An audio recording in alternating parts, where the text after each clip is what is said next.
Bienvenidos y bienvenidas a su programa Tus Derechos. El día de hoy vamos a platicar sobre feminismos y derechos de las mujeres. Les saluda Roberto Niembro y le doy la más cordial bienvenida. Para este importante tema, contamos con la presencia de tres expertas. En primer lugar, presento a Berenice Fuentes, quien es consultora para la Oficina de la Alta Comisionada de las Naciones Unidas para los Derechos Humanos, de la UNICEF y ONU Mujeres en temas de género y discapacidad. Actualmente es consultora externa de X Justicia para las Mujeres. Bienvenida, Berenice. También presento a Rebeca Ramos, quien es directora ejecutiva del Grupo de Información en Reproducción Elegida, GIRE. Es abogada feminista por la Escuela Libre de Derecho y maestra en Derechos Humanos por la Universidad Iberoamericana. Bienvenida, Rebeca. Finalmente presento a Estefanía Vela Barba, quien actualmente es directora ejecutiva de Intersecta, una organización feminista que se dedica a la investigación y promoción de políticas públicas para la igualdad. Bienvenida, Estefanía. Bueno, pues para dar paso a este programa y introducir el tema de qué son los feminismos, qué es lo que busca el feminismo, cuándo nace, cuáles son sus reivindicaciones, Estefanía, ¿nos pudieras dar una primera aproximación? Siempre es muy difícil definirlo, pero simplificándolo lo más posible, diría que son movimientos que actualmente pueden encontrarse en prácticamente todos los países del mundo, que buscan o que están motivados por una preocupación, por lo general, por el estatus de las mujeres en la sociedad, ¿no? Son movimientos viejos, solo, digamos, podemos rastrear a las luchas de hoy mínimo 100 años de luchas. El ejemplo más típico al que podemos hacer referencia es este cuestionamiento, por ejemplo, de cosas tan básicas como ¿por qué es que las mujeres no pueden votar? ¿Por qué es que las mujeres no pueden tener propiedad? ¿Por qué es que a las mujeres les corresponden ciertos roles, como son las labores de cuidado? Y un poco motivadas por estas realidades que podían encontrarse en el caso de México, como en muchos países, incluso en las normas jurídicas, ¿no? Pero que también pueden verse en el día a día de las vidas de las personas, hay este señalamiento de estas realidades como injusticias y se busca erradicarlas y en su lugar construir mundos más igualitarios, más libres. De manera muy resumida, yo diría que eso es lo que comparten.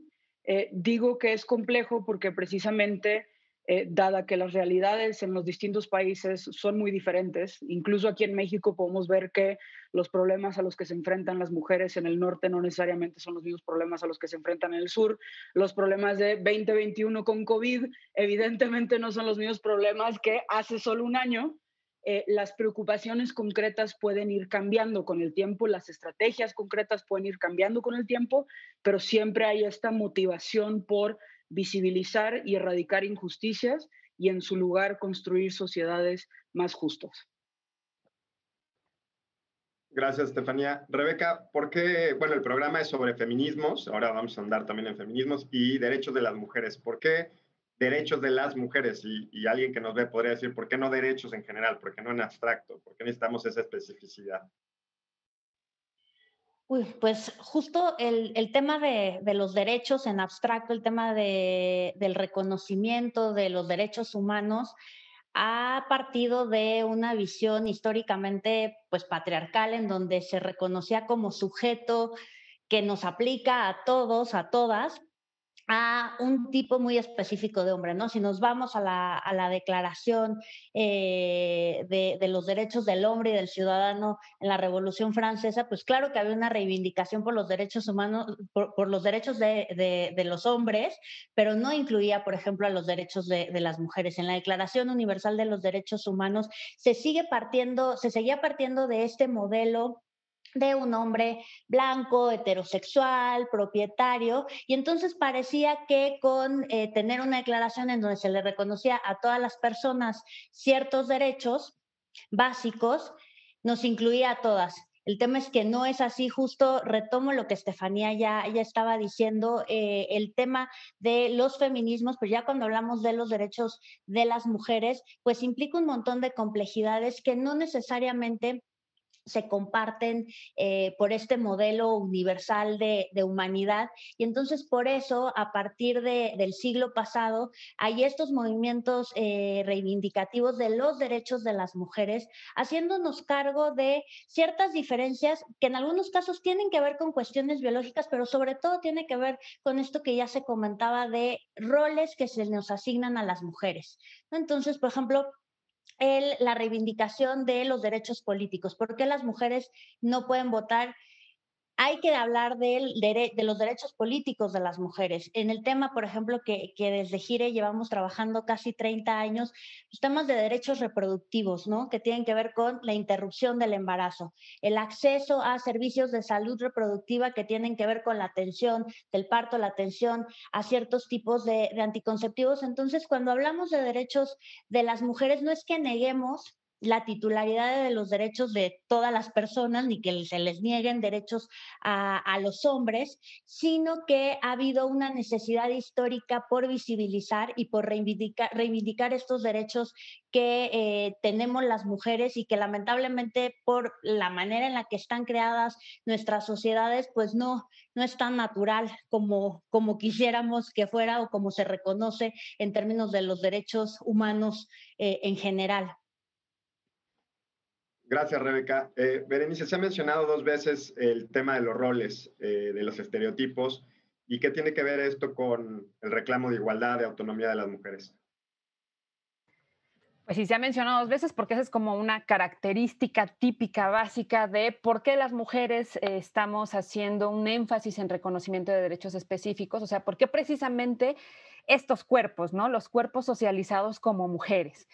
¿Qué es un rol? Pues un rol básicamente es un tipo de función, de atributo, de característica que se impone a las personas a partir de la diferenciación sexual cuando estamos hablando de cuestiones de género.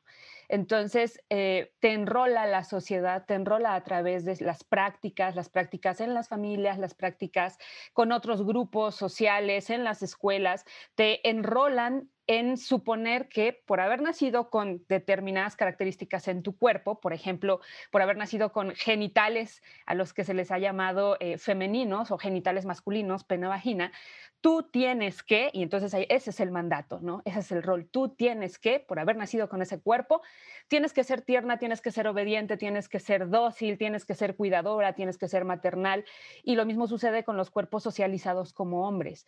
Tú por nacer con un pene, tienes que ser fuerte, tienes que mostrar virilidad, tienes que exponer tu deseo sexual. Entonces, estos roles son como el fundamento que después dará el origen a los sistemas de ordenamiento social, ya viéndolo así en una escala macro. El ordenamiento social fundado en división sexual, y esto es lo que estatuye la distribución de poder entre las personas. Por eso es tan importante entender que los roles pueden y tienen que ser cuestionados, ¿no? Esa es la posibilidad. O sea, por sí mismos no causan la afectación a las personas, sino cuando se vuelven incuestionables, se vuelven dogmas. Gracias, Berenice. Estefanía, relacionado con lo que decía Berenice, a los reclamos de igualdad de las mujeres muchas veces se menciona la desigualdad estructural. Para quien nos ven, ¿en qué consiste la desigualdad estructural? ¿Cuál es la diferencia con otras nociones de desigualdad? A ver, lo que dice Berenice, ¿no? Hay, le llaman, o sea, el famoso orden de género, ¿no? Esta idea de que por el cuerpo con el que naces, te tocan desarrollar ciertos roles. Tú cuidas, tú trabajas, ¿no?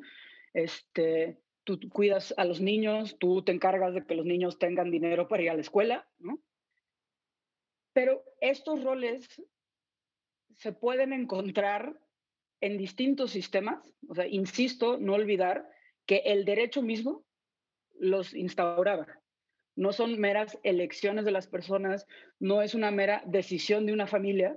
Y cuando empiezas a ver distintos ámbitos de la sociedad, puedes ver que ese mandato se reproduce. O sea, desde otra vez el derecho, pensemos en la epístola de Melchor Ocampo, ¿no? Pensemos que hasta hace muy poco, por ejemplo, y este es un caso que Gire litigó, las guarderías eran solo para las mujeres, ¿no? Se asumía que los hombres no necesitaban guarderías, salvo que fueran viudos o divorciados, o sea, literal, si no tenían una mujer, entonces accedían a las guarderías, ¿no? Las jugueterías están divididas en rosa y azul, las escuelas dividen la mitad de las tareas en niños y niñas, ¿no? Desde cosas como qué baño te toca, qué uniforme te toca, qué fila a la hora del recreo te toca, ¿no? Entonces, esto quiere decir de nuevo que no es meramente una cuestión individual, no es que tú simplemente hoy digas, quiero deshacerme de esto y ya, sino que constantemente te vas a topar con problemas. Otro ejemplo, ¿no? Justo, y esto lleva a lo más macro. Si pensamos, por ejemplo, en el sistema económico que tenemos, nuestras vidas laborales por lo general están pensadas, si bien nos va en México, en 8 horas. Tú vas a trabajar 8 horas, sabemos que por lo general son 10, 11, 12. Ese modelo de trabajo, para que sea posible, es porque tus trabajadores no están pensando en nada más que trabajar. No se tienen que preocupar por ir a pagar el gas, no se tienen que preocupar por ir al súper, no se tienen que preocupar por ir a dejar o a recoger a los niños a la escuela, no se tienen que preocupar por si fueron a una clase de una cosa u otra, no se tienen que preocupar, ¿no? Entonces, esto es importante porque incluso el sistema económico está pensado con base en este orden de género. Entonces, cuando tú quieres salir de ahí, te das cuenta que no es tan fácil. Justo empiezas a enfrentar obstáculos porque quieres como mujer trabajar, pues vas a tener que lidiar con las labores de cuidado y resulta que no es tan compatible así nomás. Quieres ser un hombre y quieres ejercer una paternidad distinta, buena suerte, ¿no? Probablemente te van a amenazar. Entonces, a eso se refiere, digamos, la desigualdad estructural, que los obstáculos no es algo de voluntad, no es algo que lo borras, no es que te veas al espejo todas las mañanas y digas, hoy sí le voy a echar ganas, sino que hay obstáculos reales por cómo está diseñado el mundo para que precisamente no actúes así, no actúes en libertad. Gracias, Estefanía. Pues sí, ¿no? La desigualdad estructural también nos pone sobre la mesa el papel del derecho, ¿no? La importantísima papel que tiene, ya sea para cambiar las cosas o para preservar el statu quo, ¿no? Rebeca, en Gire también tienen una tarea importantísima sobre derechos sexuales y reproductivos. Este es uno de los temas de la agenda del feminismo desde hace muchos años. ¿Por qué es una reivindicación importante para las mujeres? Pues mira, para nosotras en Gire nos parece fundamental cuando inició la organización por allá de 1992, el tema central era el del aborto, ¿no? Sobre todo poner en la mesa de discusión hablar de aborto a partir de evidencia científica, del marco legal en aquel momento y bueno, a lo largo de estos 30 años desde Gire hemos ido ampliando el abanico de derechos que tienen que ver con el ejercicio libre de la reproducción que está reconocida en nuestra Constitución desde el 74 y aún seguimos viendo discusiones como la de hace unos días en el Congreso de Quintana Roo, en donde es imposible, por ejemplo, sacar del Código Penal la tipificación del aborto, es decir, que una mujer decida continuar o no con un embarazo, se ve desde el punto de vista penal, se le va a tratar como una criminal. Entonces, en términos de la importancia que tiene para nosotras y en general el tema de la reivindicación de los derechos reproductivos, pues tiene que ver con decisiones muy, muy íntimas que tienen que ver con la privacidad de las mujeres y que para nosotros nos parece fundamental poder decidir si quieres o no reproducirte, tener un hijo, cómo quieres que sea esa maternidad que toca lo más pues íntimo de la vida privada de una persona. Y lamentablemente en México, en Latinoamérica, no tenemos un reconocimiento a esos derechos básicos de cualquier persona, en este caso de cualquier mujer, y es por eso que desde Gire hemos pues trabajado todos estos años justo para poner información veraz, científica, allegarnos de lo que dice la ciencia médica, por ejemplo, en términos del acceso a anticonceptivos, el acceso a servicios de aborto seguro, el acceso a servicios de salud obstétrica, pero además hemos hecho pues una incidencia importante a nivel legislativo, a nivel de políticas públicas y con el acompañamiento de ciertos casos que han llegado, por ejemplo, hasta la Suprema Corte de Justicia de la Nación. Hace apenas 2 años, la primera sala de la Corte resolvió un amparo importantísimo que tiene que ver justo con el acceso a servicios de aborto legal y seguro cuando la salud de la mujer embarazada está en riesgo. Esto no se había reconocido a nivel del ejercicio de un derecho humano en pleno 2019. La sentencia, aquellas personas que estén interesadas, les invito a revisarla, hace todo un análisis de qué significa una garantía real en términos del derecho a la salud, hablando en específico con el acceso a servicios de aborto, es el amparo en revisión 1388-2015, y pues por eso es que trabajamos todos los días en términos de la defensa y la promoción de los derechos reproductivos. Gracias, Rebeca, y por recordarnos también esa sentencia que hay que consultar para todos los interesados y las interesadas en los derechos de las mujeres. Es momento de hacer un primer corte. Les recuerdo que estamos platicando sobre feminismos y derechos de las mujeres. Volveremos con Berenice para platicar sobre la movilización social, la relevancia que tiene para lograr la reivindicación de los derechos de las mujeres y en general de los derechos humanos. Ya volvemos. Mándenos sus comentarios a #JusticiaTV y a mi cuenta de Twitter, rniembro1.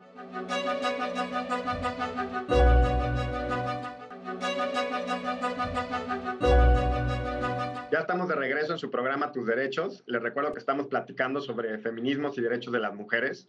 En el apartado anterior hicimos una breve introducción a qué son los feminismos, cuáles son sus luchas, cuáles son sus reivindicaciones y desde cuándo hablamos de feminismo. Una breve introducción también a los derechos de las mujeres. Berenice, para regresar, ¿cuál es la importancia de la movilización social o cuál ha sido la importancia de la movilización social para los derechos de las mujeres? Cada vez está más presente, cada vez está más fuerte en todos los países de Latinoamérica. México no es la excepción. ¿Qué nos puedes decir sobre eso? Bien, pues esto va relacionado con lo que explicó al inicio Estefanía. Tiene que ver con los movimientos sociales en general.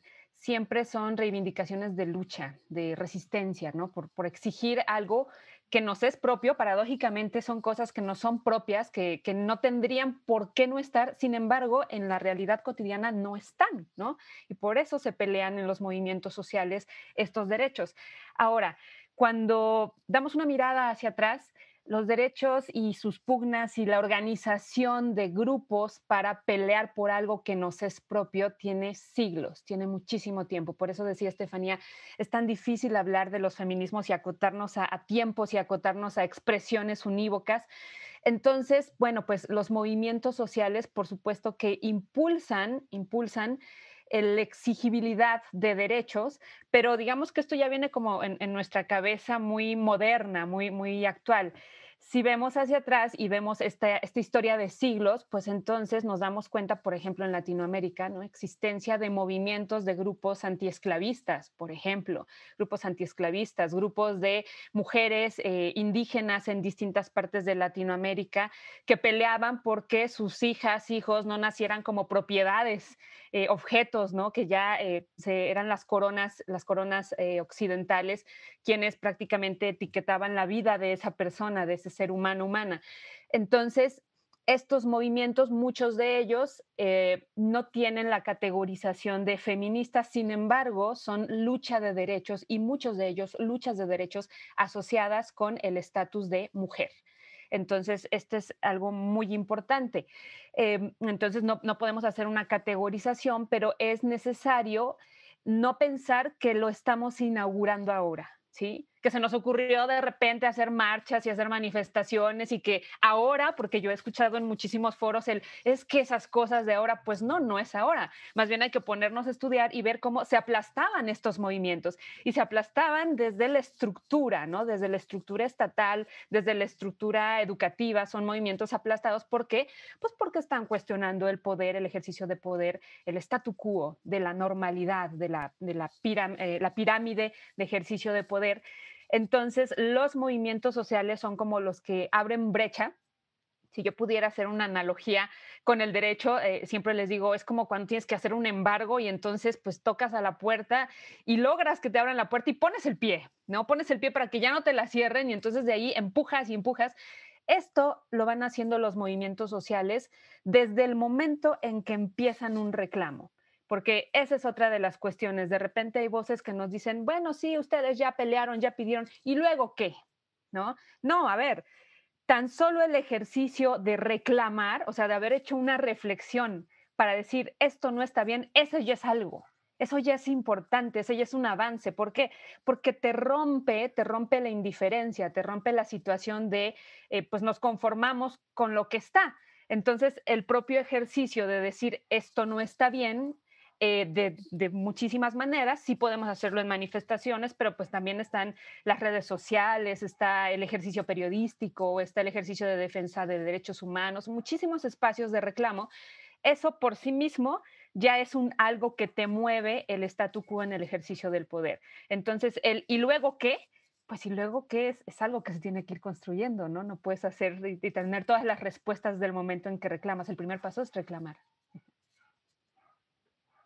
Gracias, Berenice. Estefanía, un tema que, bueno, tal es la movilización social de las mujeres y del movimiento feminista, tal vez ha encontrado un obstáculo tremendo que es el sistema patriarcal, ¿no? Y es allí a su lucha. ¿Por qué? Para los que tal vez muchos hombres que no comprendemos del todo qué es el sistema patriarcal, ¿a qué se refieren las feministas cuando hablan de eso para poderlo comprender? De nuevo, creo que hay muchas definiciones, pero yo diría que la idea radical es, no eres tú, es toda una estructura montada para mantenerte en ese lugar. De nuevo, o sea, el derecho juega un papel en asignar roles, en visibilizar o invisibilizar ciertas violencias. Voy a referir a la pregunta que tú hacías, ¿no? ¿Por qué derechos de las mujeres? Hay un ejemplo que a mí me encanta, es el artículo 16 constitucional, que puede encontrarse en muchos tratados internacionales también. Si tú ves cómo fueron gestados los derechos humanos tradicionalmente eran, digamos, para proteger a las personas frente al monstruo del Estado, ¿no? El limitar al Estado. Y tienes este artículo que dice, ¿no? En su persona, propiedades y familia, el Estado no podrá intervenir. ¿Por qué digo esto? Resulta que desproporcionadamente uno de los espacios de más riesgo para las mujeres es la casa, no el Estado. Actualmente sabemos, por ejemplo, según la última encuesta del INEGI, de cada 10 víctimas de violencia familiar en personas adultas, 6 son mujeres. Entonces, incluso cómo fue estructurado los derechos humanos fueron pensados para ciertos problemas más que otros, ¿no? Hay mucho consenso sobre el derecho a la propiedad, pero no hay consenso sobre que parte de lo que significa ser persona es decidir sobre tu propio cuerpo, que es lo que se ve con el caso del aborto.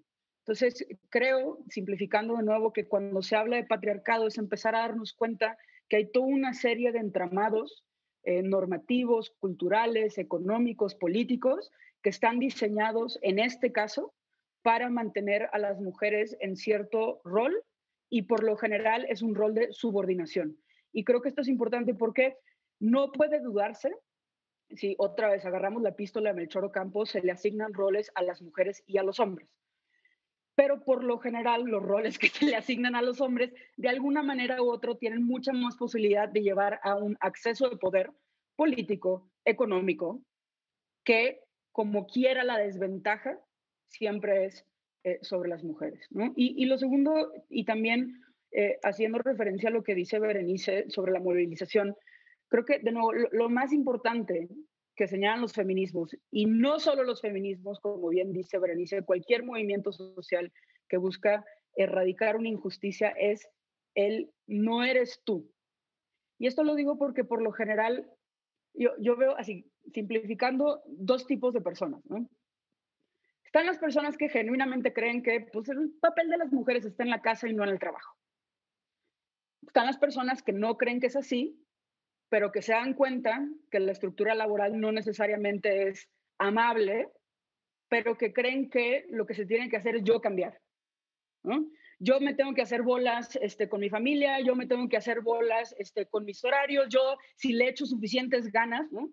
Y justo el feminismo es, por más que le eches muchas ganas, quizá una persona, dos, y esto lo digo porque siempre conocemos una historia de éxito, ¿no? Mi mamá se levantaba a las 4 de la mañana y un poco el feminismo es, ese es el punto. Queremos un mundo donde no te tengas que levantar a las 4 de la mañana, tener 3 trabajos, tener una red familiar, porque eso es lo que está mal. Y esto lo digo porque vivimos en un momento histórico, no solo en México, en muchos otros países, donde muchas están siendo aplastadas por el individualismo. O sea, lo mismo puede verse, el sistema capitalista es, tú eres pobre porque quieres.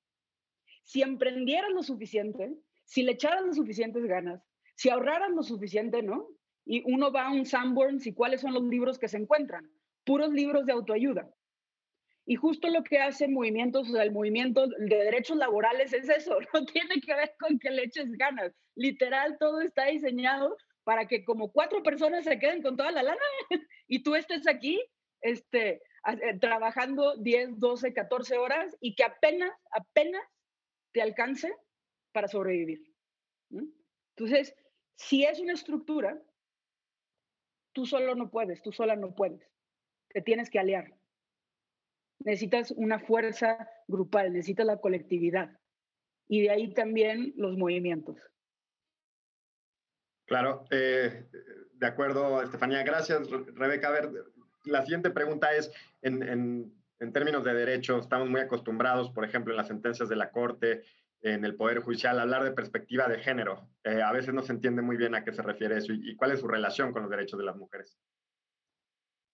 Pues justo retomo lo que tanto Berenice como Estefanía han venido diciendo. Hablar de perspectiva de género a la hora de impartir justicia tiene que ver con darse cuenta, asumir que no estamos todos las personas paradas sobre el mismo piso. ¿No? Esto que ya señalaban, ¿no?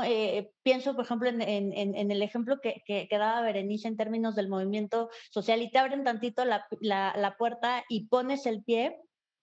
En algunos casos ni siquiera te abren la puerta y entonces el movimiento social tiene que agarrar a toletazos o golpear esa puerta para que apenas se abra un poquito y puedas meter el pie. Entonces, a la hora de impartir justicia con perspectiva de género, es justo lo que se le pide a las y los juzgadores es que se hagan cargo de esas diferencias estructurales, de esas diferencias históricas, de esas desigualdades que viven las personas, para que en una sentencia que tiene que resolver un caso concreto, se llegue a la justicia, porque si partimos, si quienes imparten justicia piensan o asumen que todas las partes en todos los casos que se les presentan están en las mismas circunstancias, esas sentencias no van a garantizar el acceso a una justicia real. Por ejemplo, en un caso, no sé, de un divorcio, ¿no? En términos de la pensión alimenticia, y volviendo al tema del sistema económico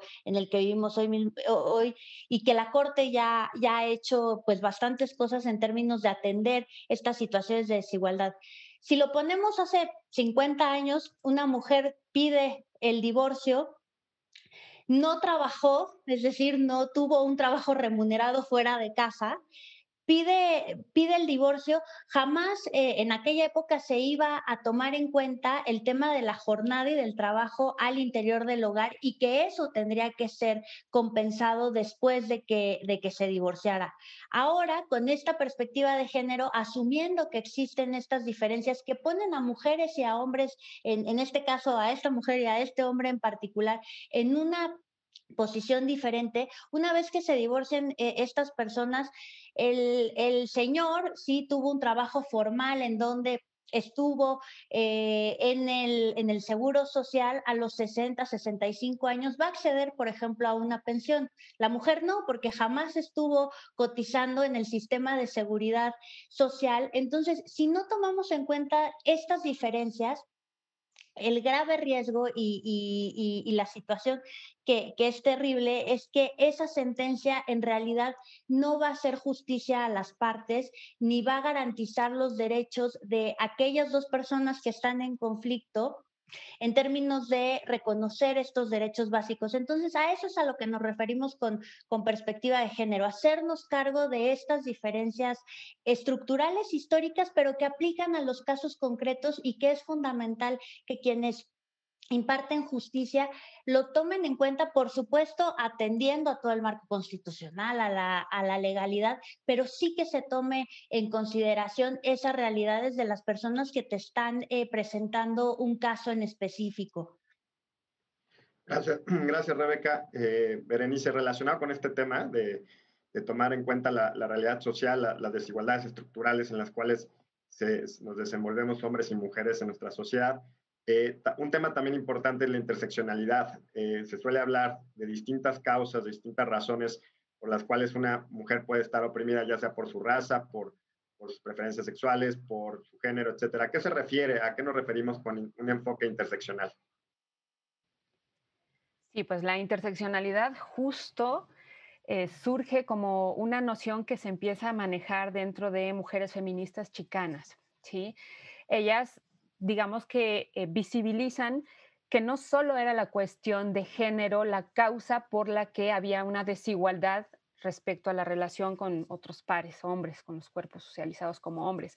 Dicen, pues sí, claro, es el género, pero bueno, pensando, por ejemplo, en la realidad de mujeres que cuestionaban el género, Simone de Beauvoir, por ejemplo, sus pupilas, dentro de ellas, Lucy Irigaray, Rosy Braidotti, ellas pues cuestionaban el género y dentro de su realidad pues estamos pensando en que eran personas europeas, personas que habían nacido en un contexto, una situacionalidad geográfica en donde pues eres parte de los países que colonizan a otros países. Entonces les es dable cuestionar esa desigualdad de género, pero dentro de su propia realidad no aparecen otras desigualdades, ¿sí? Por eso se concentran en esas. No es que no tuvieran la capacidad de verlas, sino que el contexto en el que se encontraban invisibilizaba esa parte.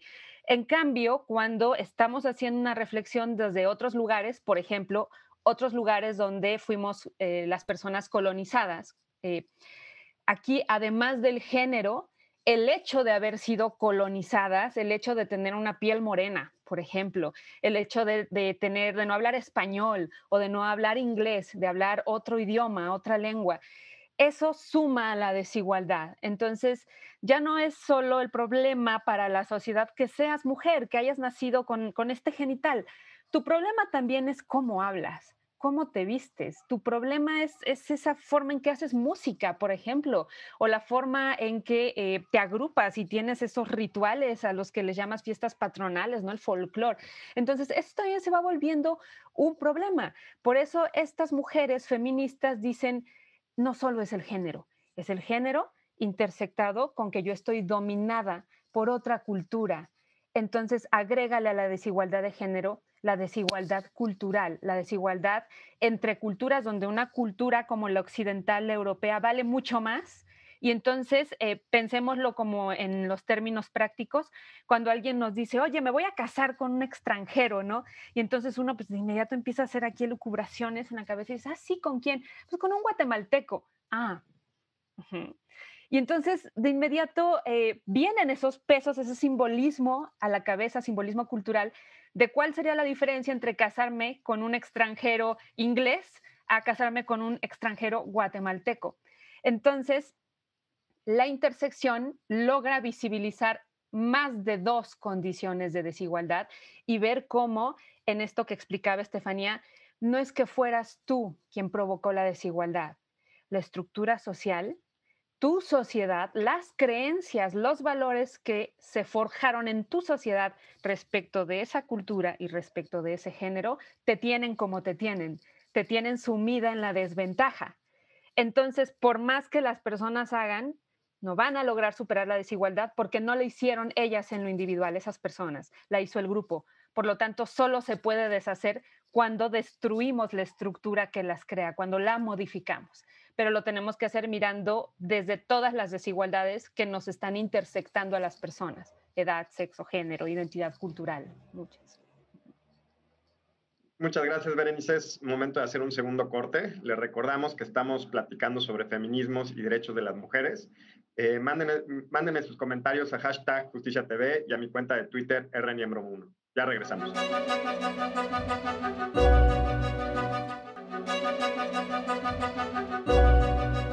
Ya estamos de regreso en su programa Tus Derechos. Estamos platicando sobre feminismos y derechos de las mujeres. Volvemos con Estefanía Vela, directora de Intersecta. Se ha mencionado también en Estefanía el tema de la visibilización de ciertos reclamos, ¿no? Cuestiones que antes estaban o quedaban en el ámbito privado, se pusieron o se convirtieron en cuestiones públicas. ¿Cuál es la relevancia de este cambio y cómo ha sucedido?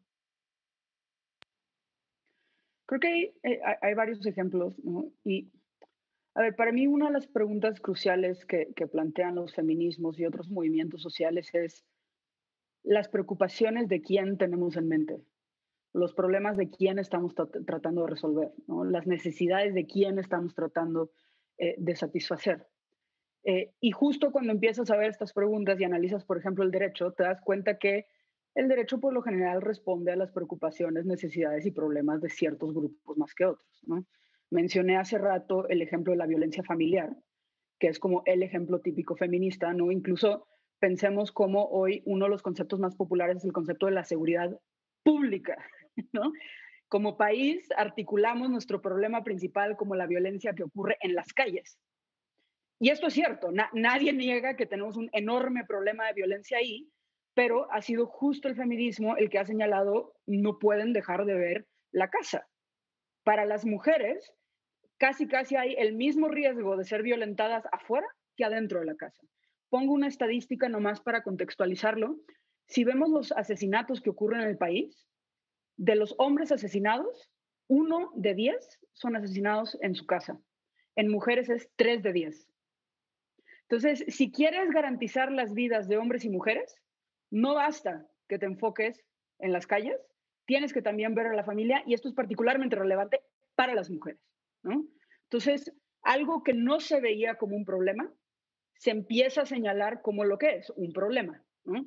El otro ejemplo clásico es, y ahorita lo estamos viviendo, o sea, se ha mediatizado mucho en los últimos años, es el problema, por ejemplo, del acoso sexual, ¿no? Tanto en las calles, ¿no? Otra vez, si nosotros pensamos en cuáles son los problemas que por lo general se señalan, pues este miedo de ir por la calle y que te asalten, ¿no? Que te quiten la cartera, que te quiten el celular, pero la experiencia para millones de mujeres es encima de que me quitan el celular, encima de que me roban la cartera, tengo que ir lidiando con, por lo general, hombres, y digo por lo general hombres porque las estadísticas también muestran que en el caso de hostigamiento, acoso y abuso sexual, el 99% de quienes cometen estos delitos contra las mujeres son hombres.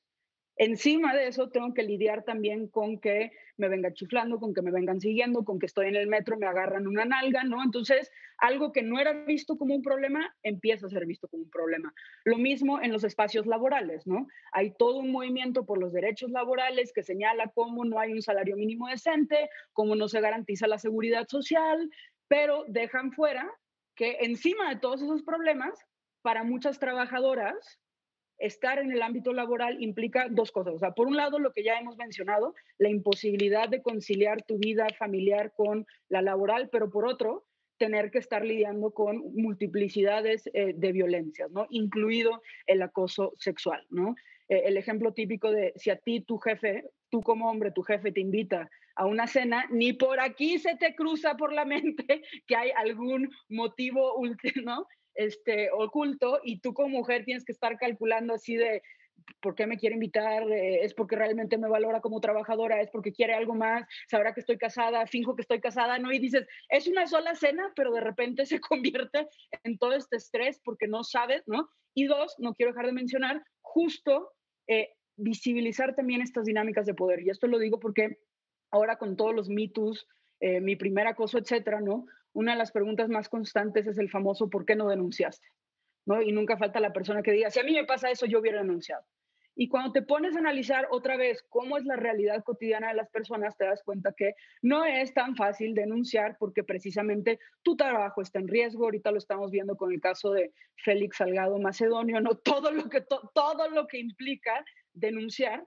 y un poco el objetivo es empezar a ver todo eso, que eso también se relaciona con lo que dice la pregunta de qué es la perspectiva de género. O sea, la perspectiva de género es empezar a ver todas esas cosas que por décadas no hemos visto, que te permite ver la realidad con la que viven las personas, ¿no? Y a partir de ahí, en lugar de seguir cometiendo la injusticia de por qué no denunciaron, es entender el contexto y a partir de ahí, más que regañar a las personas, ver cómo le hacemos para que el contexto cambie, para que si las personas viven violencia, puedan efectivamente detenerla, defenderse, ¿no? Y que haya justicia. Gracias, Estefanía. Y bueno, recalcar también, yo quería recalcar que, bueno, que no hemos visto también porque así fue pensado, digamos, el Estado, ¿no? El derecho ajeno, digamos, a ese tipo de cuestiones, ¿no? El Estado liberal consideraba, por ejemplo, el hogar como el santuario, ¿no? En el que se debería quedar la privacidad en total. Y en esa privacidad muchas veces significó opresión para la mujer, ¿no? Y por eso creo que es tan importante visibilizar estos temas. Rebeca, hemos hablado del derecho también, de la importancia del papel que puede jugar, ya sea para preservar el statu quo, ser un derecho opresor, o para ser un instrumento de cambio social. Digamos, ahí no hay por definición algo que vaya a ser el derecho, ¿no? Depende de la movilización social, depende de los operadores y operadoras jurídicas. Y también contamos, por ejemplo, con instrumentos internacionales, sentencias relevantes también, por ejemplo, de la Corte Interamericana de Derechos Humanos. En tu opinión, bueno, ¿a qué nos referimos con ese derecho internacional de los derechos humanos? ¿Cuáles son, digamos, algunos de los principales tratados suscritos en la materia? Y además, ¿cuál crees que ha sido el papel, la relevancia que tiene para los derechos de las mujeres? Pues yo creo que primero, pues para toda la audiencia y que luego surge en ciertos debates, por ejemplo, legislativos, cuando quieres traer y decir la convención sobre todas las formas de eliminación de la discriminación en contra de las mujeres y te dicen, no, no, no, eso es derecho extranjero. No, a ver, el derecho internacional no es derecho extranjero, es un derecho que justo en la comunidad internacional, ya sea en el sistema de Naciones Unidas, en el sistema interamericano, en el europeo, los países participan de ciertas discusiones y en el caso de los derechos humanos, a partir de las consecuencias de la Segunda Guerra Mundial, pues los países llegaron a un acuerdo que era fundamental garantizar ciertos derechos básicos y es a los que les llamamos derechos humanos, y de ahí surgen diferentes acuerdos internacionales que se les suele llamar convenciones o tratados internacionales, entre ellos en términos de los derechos de las mujeres me parece pues fundamental tomar los básicos, los pactos internacionales de derechos civiles y políticos y de derechos económicos, sociales y culturales, pero retomando un poquito lo que hablábamos al principio del programa, ha habido una necesidad de visibilizar las necesidades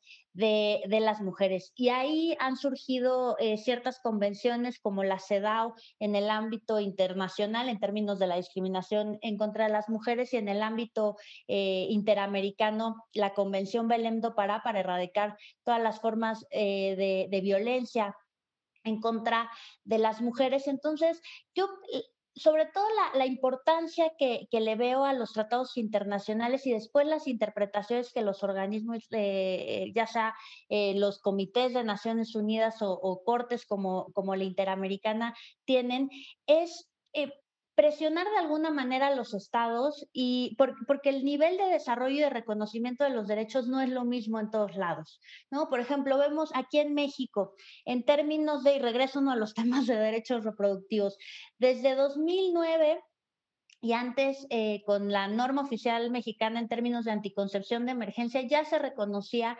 esta necesidad.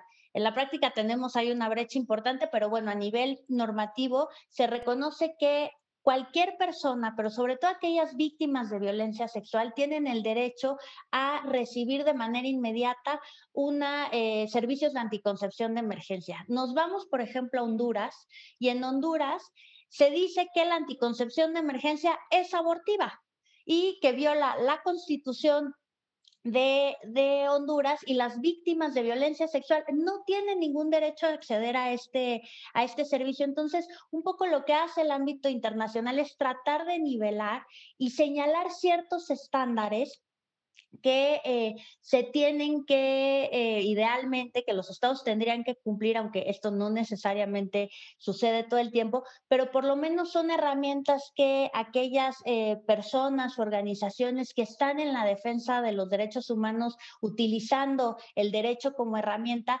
puedes tomar y fortalecer tus argumentos cuando tienes una exigencia en específica. Entonces, me parece que es un referente importante. No todo se acaba en el derecho internacional, pero sí que nos ayuda para ir empujando ciertas exigencias a través de herramientas jurídicas, ya sea en cortes o en los parlamentos. Gracias, Rebeca. Berenice, también tu vida profesional has pasado en instituciones internacionales relacionadas con derechos humanos. ¿Quisieras abonar en este punto? Pues sí, a ver, algo importante en términos de exigibilidad de derechos es que como sociedad debemos tener clara que las vías que ofrece el Estado son solo una opción, una de las opciones para exigir un derecho, ¿sí? Los mecanismos institucionales de exigibilidad de los derechos humanos, los que nos llevan a tribunales, nos llevan a organismos como la CNDH, las comisiones estatales de derechos humanos, los organismos internacionales protectores de derechos humanos, etcétera, etcétera. Todo esto es lo institucional.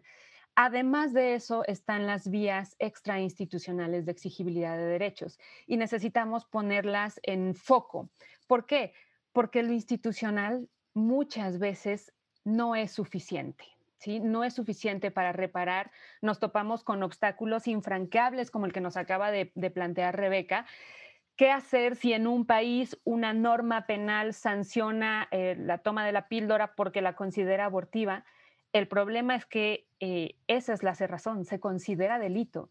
Y de ahí, pues la única manera es increpar al sistema, el sistema normativo, para lograr modificar esa regla. Pero mientras la regla esté vigente, el hecho es que te convierte en delincuente. Eso es lo grave.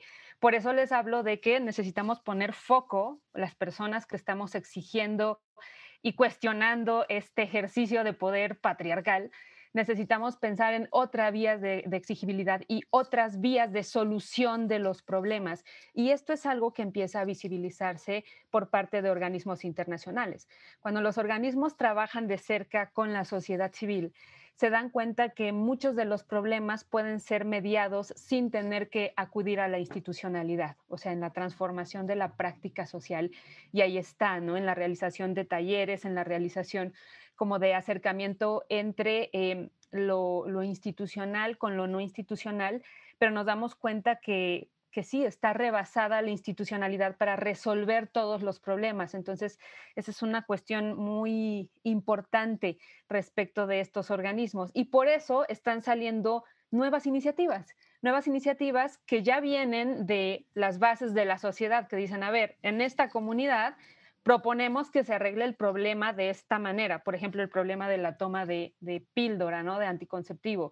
Necesitamos, y aquí yo recuerdo muchísimo el caso de una mujer indígena de Chiapas que era partera, y ella decía, yo las pláticas sí se las doy a las niñas, a las adolescentes, porque ellas pues terminan con el embarazo no deseado, pero también dirijo mis pláticas con los hombres, con los hombres.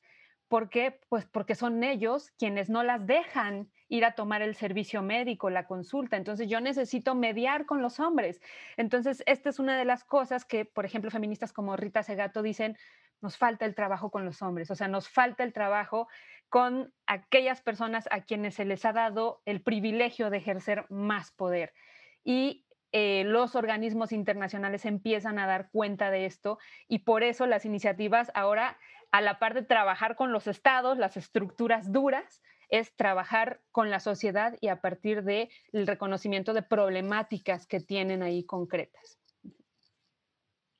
Gracias, Berenice. Bueno, nos quedan unos minutos para una breve reflexión final de cada uno de ustedes.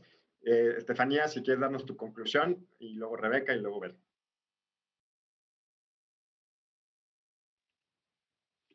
Es que hay tanto que... A ver, yo nomás quiero un poco, se ha discutido, pero una de las ideas que más he escuchado a lo largo de los años, y lo digo porque estamos en un foro jurídico, no es ¿por qué luchan si ya se reconocen en la Constitución todos los derechos, ¿no? Si ya el derecho a la igualdad está reconocido en la Constitución, en las leyes, etcétera, ¿no? Los problemas eran antes que no tenían el derecho al voto, que no tenían, ¿no? Hoy ya son excentricidades, ya son exageraciones, ¿no?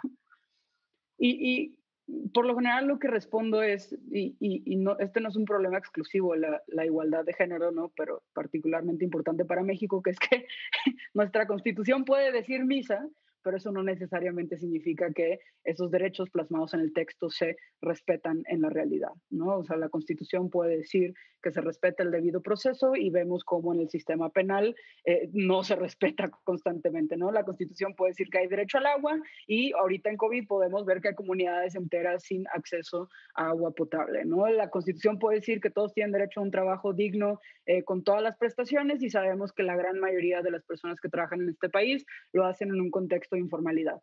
La igualdad de género es muy similar, ¿no?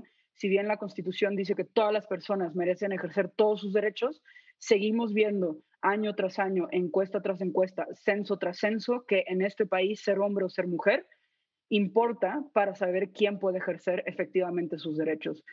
Retomando lo que dice Berenice, que ser una mujer indígena o no serlo, que ser una mujer con discapacidad o no serlo, es un factor de facto relevante para saber si puedes o no ejercer tus derechos. Entonces, la lucha no ha acabado y justo la labor hoy es identificar todos esos obstáculos cotidianos que están desde en dinámicas familiares hasta en dinámicas escolares, dinámicas laborales, en la manera en la que está estructurado el sistema económico, etcétera, que impiden lo que creo que todos y todas queremos, que es que puedas efectivamente ejercer todos tus derechos.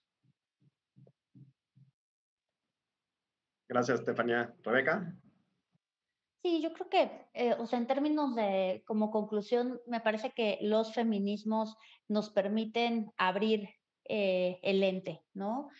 Quizás por la situación en la que has nacido, en la que has crecido, que te has desarrollado, tu propio contexto no te permite ver ciertas desigualdades o ver unas y no ver otras, y los feminismos lo que hacen es poner el foco en estas otras realidades, y me parece que desde el quehacer jurídico esto es fundamental. Al final del día, para mí el derecho es una herramienta. O sea, si el derecho tiene que servir para que llegue la justicia a todas las personas, para que todas las personas puedan ejercer efectivamente sus derechos humanos. Entonces, esta herramienta que es el derecho se ve enriquecida con las miradas de los movimientos feministas, y en ese sentido compartir con la audiencia, los feminismos no se tratan de negarle derechos a nadie. Al contrario, de lo que se trata es de ampliar esa base y que efectivamente hombres y mujeres, personas trans, personas no binarias, podamos ejercer y vivir la vida que queremos vivir en nuestros términos. Entonces, para mí esa es, sería la conclusión de esta charla, y pues invitar a las personas que a lo mejor no nos han acercado tanto a los feminismos a acercarse. Hay un montón de información en las redes sociales, en la literatura, en las propias marchas y los movimientos que estamos viviendo en estos momentos. Entonces, invitarles a escuchar sobre estas demandas y estas exigencias. Gracias, Rebeca. Adelante, Bere. Pues yo igual, en lugar de concluir y cerrar, más bien es invitar, como Rebe, y abrir la herida, ¿no? Abrir heridas a lo mejor en donde todavía no parece que haya herida. Los feminismos, los movimientos que están cuestionando al sistema patriarcal, lo que están haciendo es una pregunta fundamental que tendríamos que hacer todas las personas, y es como no te cansas de este sistema, o sea, no te cansas de un sistema que está diseñado en la verticalidad, en el ejercicio del poder, por lo tanto, en la desigualdad entre las personas, que está normalizado en términos de autoritarismo. Y entonces, pues lo que decía Estefanía, tenemos un problema en las calles, claro, pero ese problema en las calles también empezó adentro de las casas, y empezó pues porque esta forma de educarnos, de aprendizaje, que es muy patriarcal, nos normalizó una dinámica de poder, un ejercicio de poder tan de sometimiento y dominación de unas contra otras personas? Esa es la pregunta de los feminismos. Entonces, a quien se sienta en la cúspide del ejercicio de sus derechos y diga, no, pues es que yo lo tengo todo, la verdad no tendría por qué preguntar. Pues sí, tal vez, o sea, no sé, tal vez no te canses de trabajar 12 horas o más de 12 horas para conseguir tu gerencia, ¿no? En un puesto y te sientas súper realizado por tener esa gerencia, pero empieza a ver los costos que este sistema te pone para supuestamente tener ese grado de satisfacción en la vida. Los costos son altos y entonces la pregunta es, ¿en realidad lo que crees que es igualdad lo es? ¿No? ¿Lo es? ¿Estamos bien? ¿O habría que preguntarnos cuánto trabajo te costó que a otras personas no les costó lo mismo? Entonces, esa es la pregunta de los feminismos. Gracias, Berenice. Pues hemos llegado al final del programa. Creo que nos queda pendiente pues mucha reflexión, aprender a escuchar, aprender también de los reclamos del feminismo, sobre todo nosotros los hombres. Y bueno, pues agradecerles a quienes nos acompañan, a quienes nos vieron, invitarlos a que sigan nuestras redes sociales, nos manden sus comentarios y nos vemos la próxima semana. Les recuerdo que les saluda Roberto Niembro y este programa fue a cargo de Justicia TV y de la Oficina de la Alta Comisionada de las Naciones Unidas. Hasta la próxima.